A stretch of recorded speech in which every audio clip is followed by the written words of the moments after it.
Is your neurodivergent child playing a sport or doing an extracurricular activity where when they are corrected, they go from 0 to I am the worst kid ever?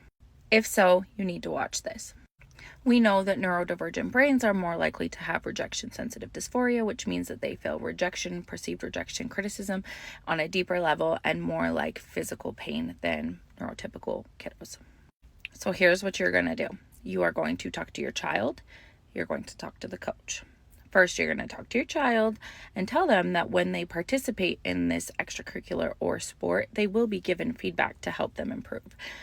And that the feedback does not always come in the most gentle way, because sometimes, like I'm getting a lot of this right now with it being football season, they need to yell so you can hear them, right? Or things are rushed or hurried. And so telling them that you know that they might have a big reaction to this, and that's okay. So let's create a plan for that big reaction in the game. If you need help with coping skills or how to create that plan, go grab our Coping for Kids course in our store. It'll help you a ton.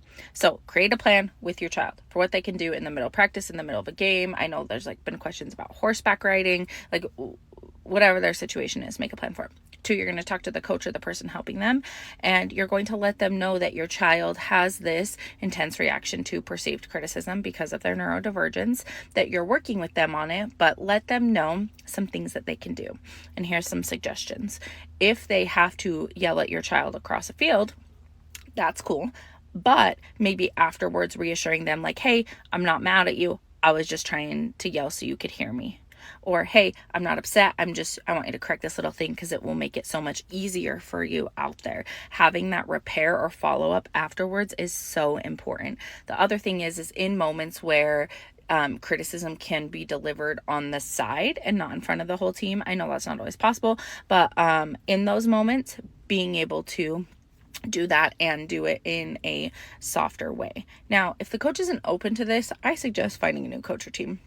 It ain't worth it if your kid is having that big of an RSD reaction. It's just going to continue to cause more issues. But a lot of times coaches are just dads out, or moms or whoever out there volunteering their time, and they don't have a ton of knowledge or education about different neurotypes, and sometimes we just need to explain it to them.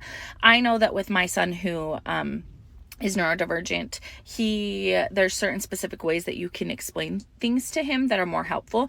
And every time I've talked to a coach, they've been totally open to it, totally cool with it. The other thing is that my husband always helps when he can to help communicate with my son and the coach and to help the dynamic and relationship. Now, I know that is a privilege thing, and that is not always something that is accessible to everybody. I'm just giving you guys ideas, because if it is something you can do, it is probably the best thing, is having that safe person there.